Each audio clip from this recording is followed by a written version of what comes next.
I did enjoy the ballpark. I would absolutely go to more games there. I try to get up there as much as I can, but Parker, this pitching matchup, Yeah. um, I let me start with Paul Skenes because Skenes struggled. He got through. He got the loss, but gave up 4 runs in the second inning, and um, they made some hard contact off him. I mean, I think we've talked about this before, where there's evidence of that this year, where pitchers or batters are making better contact with Skenes. That fastball is down a little bit as far as speed goes, and he's been kind of on and off. But I was a little surprised how quickly this Brewers team hopped on Skenes.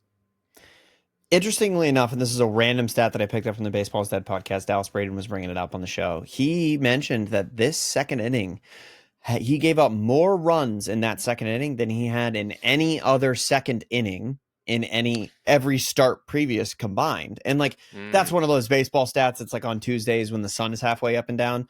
Like, I get that. But also it is interesting because the first time through the order is typically for the best starting pitchers. Maybe not a guaranteed breeze, but the best starting pitchers get through the first time of the order. Everyone up and down, maybe a walk here or there, maybe a base hit here or there. So for Paul Skenes to be hitting this time in his career where his effectiveness seems to be dipping a bit, at least by Paul Skenes standards, a second inning where you get lit up by a Brewers lineup that is like kind of just okay. That's telling. Like, that's something that we probably should not be sitting on. And I'm glad we're addressing Paul Skenes first because there is stuff to talk about. And once we get to Jacob Misorowski, it's going to put it in stark relief where young pitching is right now and where the standard for young pitching currently seems to be. Yeah, I mean, and I'm not going to hold it against Skenes at all. Any good pitcher, especially if his caliber, is going to have these days. And in retrospect, I mean, 4 runs over the course of 4 innings pitched, it could be a lot worse. He did walk 2, which I think is also something worth kind of thinking about, is his control isn't quite there like it was previously. But if you go to Misorowski, this is where I was the most fascinated because this guy, and granted, he has not had many starts in the league yet. We know that. I mean, 4, I think it is.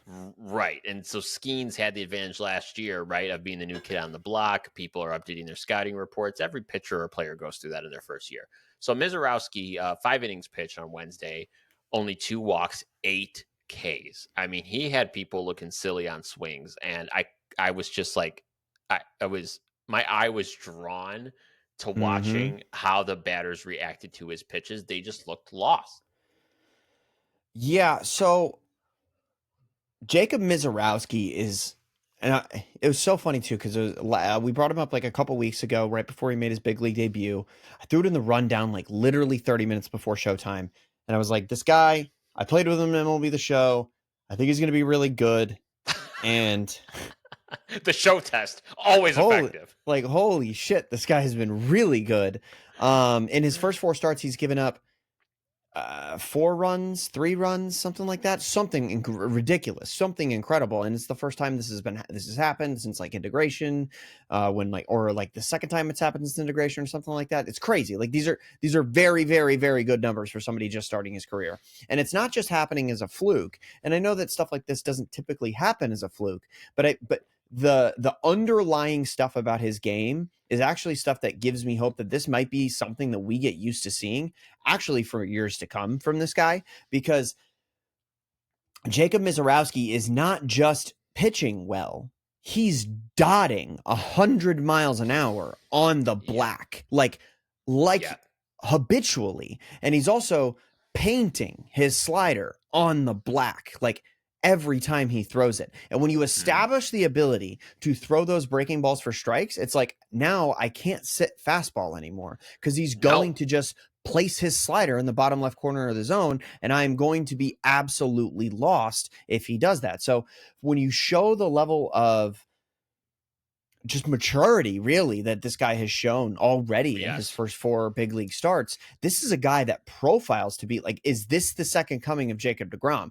That's a huge amount of pressure to put on a young pitcher, but this is the type of stuff, like raw stuff, that made Jacob deGrom who we talk about him today. So, I mean, I am so excited to see where this goes. And I think that especially when we have guys like Paul Skenes, we have Chase Burns, who just made his big league debut and struck out the first 5 Yankees that he faced.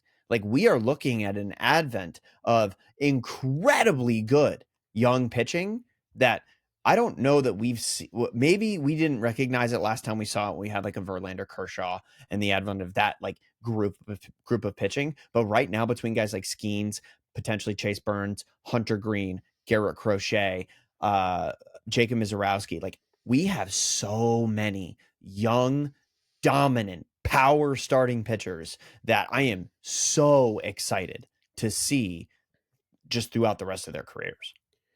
I mean, I love the way you outlined kind of how Misorowski approaches the batter with the control and the velocity, because if you have the control that Misorowski does, you Mm-hmm. don't need to be pumping 100. You can get by with 95, 96 as long as you Right. have the control, because people will tell you, anybody in baseball, particularly pitching guys, will tell you that the goal is to make weak contact, right? Mm-hmm. Induce weak contact. And if you're batting against Misorowski and you can't rely on waiting on a ball or waiting on that sweeper or that slider out of the zone, and he's forcing you to swing at it, you bet your ass you're making weak contact 9 times out of 10. You can't beat that. You just can't beat it.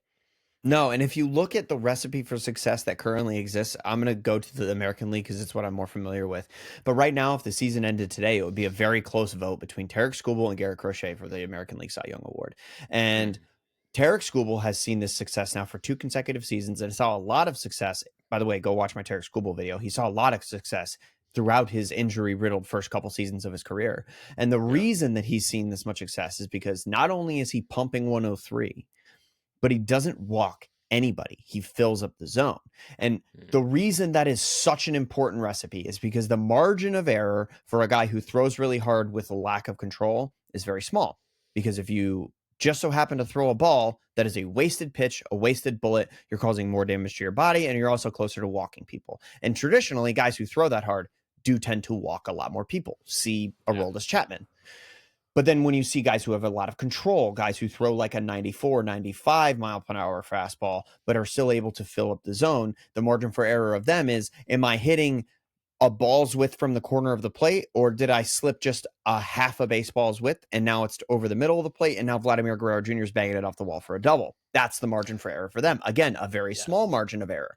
When you have both, you it is not it is greater than the sum of its parts. Your margin of error is now astronomically higher because you Mm, possess 101 mile per hour fastball, as well as the ability to dot it on the corners of the plate. I mean, the hitter is just completely lost, and you're going to see people taking pitches like 99 down the middle a lot against a guy like Jacob Misorowski, because it's just, oh man, I was sitting breaking ball and he didn't throw the breaking ball, and I have no chance to get his fastball. So there we go. I'm walking back to the dugout. And I think we're going to see that quite a bit. And that's what's going to lead to his success if he can keep this up.